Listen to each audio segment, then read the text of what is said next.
Hello, guys. Welcome back to SWS Boxing.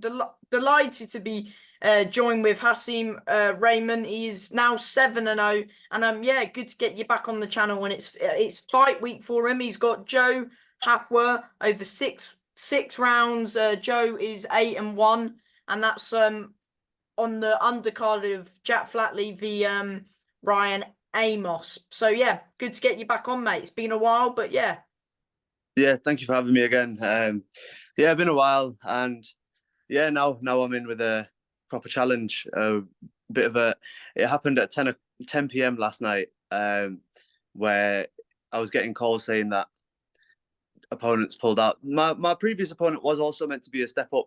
Dan Booth. Uh, yeah, Dan Booth was also meant to be a step up because he's a bit of a danger man.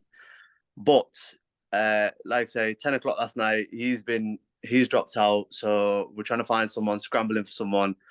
Because Joe was already on the card, it's now it's him. And yeah, so a bit of a late opponent change, not ideal how it's a late change, but in a way, it's somebody who's been having a full camp. So I guess that's a positive because he's had probably the same amount of time to prepare for a fight like you.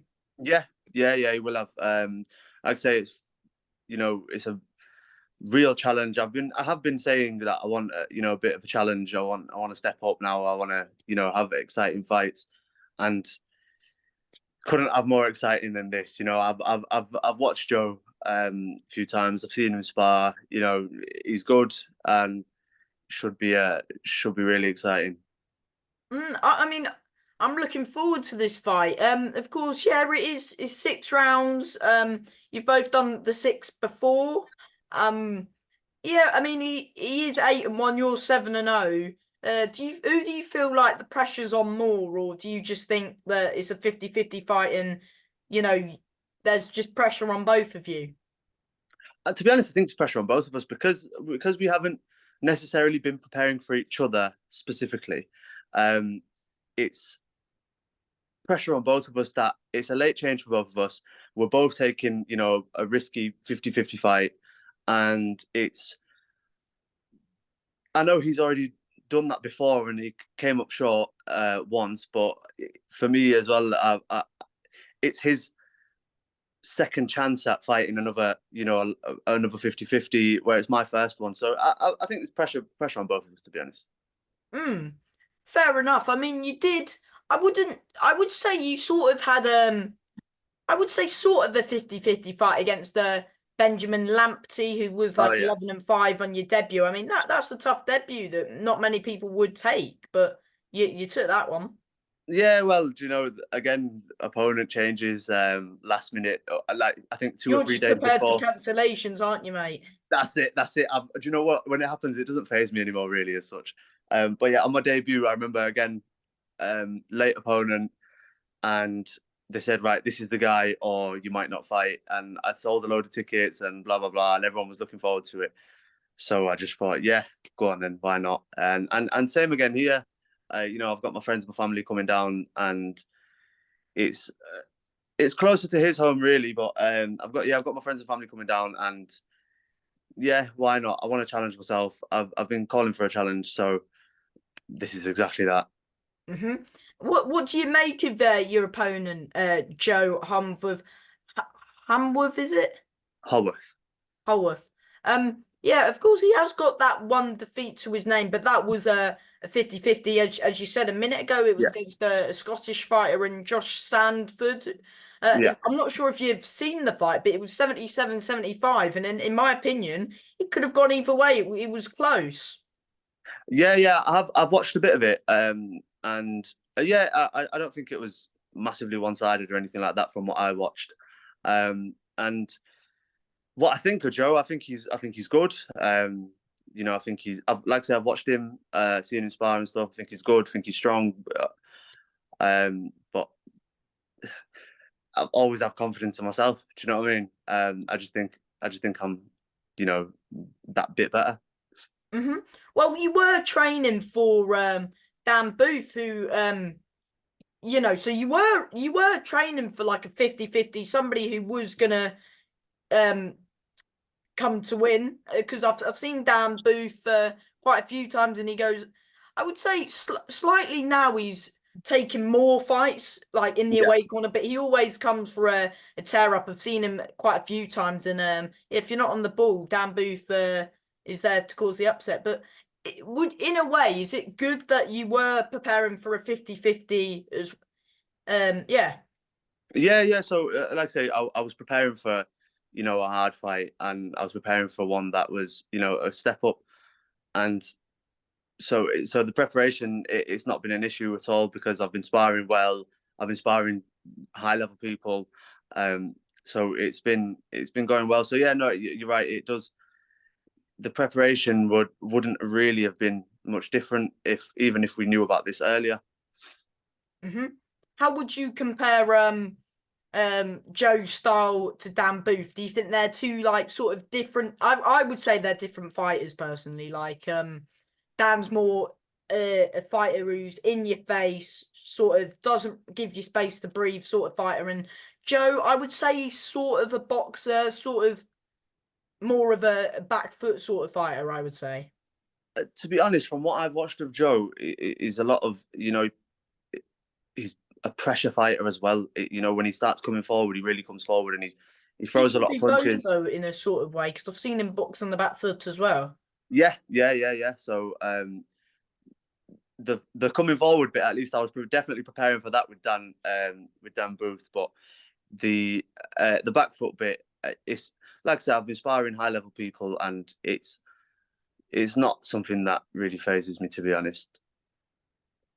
Who are those names that you've been sparring, if you can say? Well, it's no secret that I'm in the gym with Josh Warrington, Maxi Hughes, Reese Mould, few of the prospects, Will Harrison, Levi Smith. We've all been sparring. I've been sparring everyone, to be honest, and Josh and Maxi, names speak for themselves. The level they're at. So I've been around good people. Mm. I still thought that Maxi was very hard done by against Cambosis.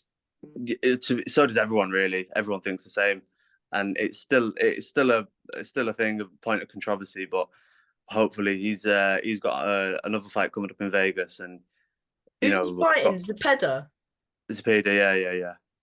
Mm. So he's gonna go out there, hopefully do the business and perform again like he did against Cambosis, because it was brilliant. Mm. Yeah, I mean, how good is it to have those lads in your gym? Of course, Josh, former world champion, Maxi, well, should be fighting Lomachenko, but Yeah. that's another story. Yeah, and then of course, Reese Moulds won a few titles, and Levi's coming up as well. I forgot the other person who you said. Will Harrison. Oh yeah, Will. Yeah. See, they're He's both fighting. good up and coming Yeah, prospects as well. yeah. Will's fighting for a Central Area next as well. So Is he fighting Joe Garside? that's right. Yeah. Mm. So, well, to be honest, having like people like Maxi, Josh, and Reese around, we all try to learn from them because they've been around for a long time. They've won titles. They've boxed high level people. They know what they're doing. They know the game. So it's and like I say, when I'm sparring them, Josh always gives me a bit of advice. He always helps me out. Same with Maxi. Same with Reese. They all kind of give their 2 pence, especially let's say if I do a few rounds with Josh or a few rounds with Maxi or whoever, they'll always kind of give me a bit of advice after and say, like, when you're doing this, try this and blah blah blah. So it Mm. is very, very helpful. Hmm. And yeah, of course, yeah. Is this your second or third 6 rounder? Second. Should have Second been six third. rounder. Should have been third. But one time in my last one, the late opponent changed. They wouldn't let him do the 6. They'd only let him Ah, do 4. the I was Osgood one. That's right. Yeah. So they've actually he was not allowed. So his manager wouldn't let him, rather. So You still it, fought though, which is the main yeah, thing. so yeah. Still four rounds. Good 4 rounds in the bag. So yeah, this will be second 6 rounder. Were you quite happy with how active you were last year, or? Every boxer will tell you ideally they want to be. Do you know, if I could, I'd be out every month or something. Do you know what I mean? Something like that. But it wasn't too bad. Ideally, I would have got maybe 1 or 2 more, but it was still all right. Mm. Yeah. And how does it feel like going into your first 50-50? Are you excited? Of course, yeah, you've had those 7 sort of learning fight, well, 6 sort of learning fights. Yeah, and it's time, like, you just want to, like, do you feel like this is your breakout year sort of thing? Exactly that. That's why I took this, because I want this year to, be a year where I really kind of start pushing on and seeing what I'm capable of. Because if I won't box if I didn't want to. Do you know what I mean? I want to challenge myself and see what I'm capable of. So yeah, definitely be hopefully a breakout year. Yeah, I mean, do you put any pressure on yourself knowing, like, it's your first 50-50 fight on paper? Um, I think when I initially said yeah, um, I did feel a bit of a bit of nerves. I was thinking, oh, like, right, we've got to really kind of get up for it, especially with the late notice. If I'd known about it weeks ago, it wouldn't have really been an issue. But with it being such a short notice thing, it did put a bit of nerves in me. But as time goes on, I've just, it's only since last night, but as time goes on, I just think, I feel that bit more confidence and stuff just as it goes on, because I I'm a believer in telling yourself something and instilling confidence in yourself rather than having to get it from other people. Do you know what I mean? I tell myself like I am that good. I can do that, and like that self belief.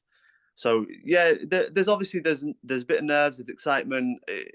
Anyone who says there's not in a 50-50 fight is lying. So there is a bit of nerves and excitement, but again, still backed by confidence. Do you know if you're like sort of like co-main event? Do you know?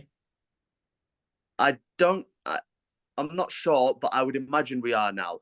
Having this fight, I would imagine we are now. Is that your Few people first time being co-main? No, I think I've been co-main once or twice before.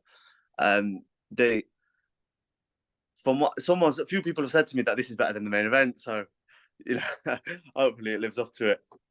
Do you feel like you're the fight to steal the show sort of thing? You're the fight to watch on the night? 100%, 100%. Like I say, I've watched Joe. I know what he's like, and I know what I'm capable of. So I think it'll be brilliant. Of course, you're like from similar areas. Have you like sparred with him before, or? No, I've never sparred with him, but I've met him and I've watched him spar. Back when I was at Campbell Hatton's, I watched him spar. Sorry, I was at Matthew Hatton's, but I watched him spar Campbell. That's the only time I saw him in person. But I've seen a few of his fights previously anyway. Yeah. Because I just kind of keep an eye on everyone really. So I've watched him a bit. Haven't you sparred Campbell? Me and Campbell used to spar loads when I was at that gym. We used to spar all the time. Were they good rounds? Always good rounds. Always good rounds. Campbell's underrated, I would say. He's fighting for is it the central area that he's fighting for? In this fight? No, yeah, no, in Campbell's next fight, he's fighting Oh for the yeah, central yeah, area. yeah. He's fighting for the central area against Jimmy Joe Flint. Is that at your weight? No, the weight above. Oh, the weight above, sorry. Wait, so is this fight super light or lightweight? Because here It's on at super Boxrec, light. It's at super light, but it's a same day weigh in, whereas theirs is a day before weigh in. So if we were fighting on a day before weigh in, we'd be at lightweight. oh, sorry. Yeah. Do you feel like when it's close and I know you're promoted by Steve Wood, but sort of nah. Do you feel like you're gonna get the knockout? I would never predict it, but if it comes, it comes. Do you feel like, I mean, it's your first sort of opponent who's gonna be willing to stand and trade with you? Do you feel like that's gonna play into your hands if he does stand and trade with you? Potentially, yeah, potentially, definitely. I feel like I'm quite good up close. I can fight on the back foot. I can do a bit of it all, to be honest. What can we expect from you? Um, let's just say a good performance. I'm gonna say a good performance because I've been Don't performing give well. too much away. Yeah, not give too much away. That's good to hear, mate. Yeah. Of course, it's for anyone who wants to watch the show. Of course, if you're not down at the Bolton Whites Hotel, you can catch it live on VIP boxing YouTube, I believe. Yeah, that's right. Yeah, it'll be live streamed. Good stuff, mate. And as always, before I let you go, do you want to thank managers, trainers, sponsors, just people who are helping you? Yeah, Joe. Big thanks to my sponsors, Stacked, my OG, iPhysio, and the Grumpy Baker. It's and obviously big thank you to my training team as well. You know, they put a lot of time in, so it's very much appreciated. And from me, mate, thank you for your time as always, and all the best on Saturday night. I wish you all the best. Yeah. Good luck Thank with you the very fight, much. mate. Thank Thank you. you. Bye.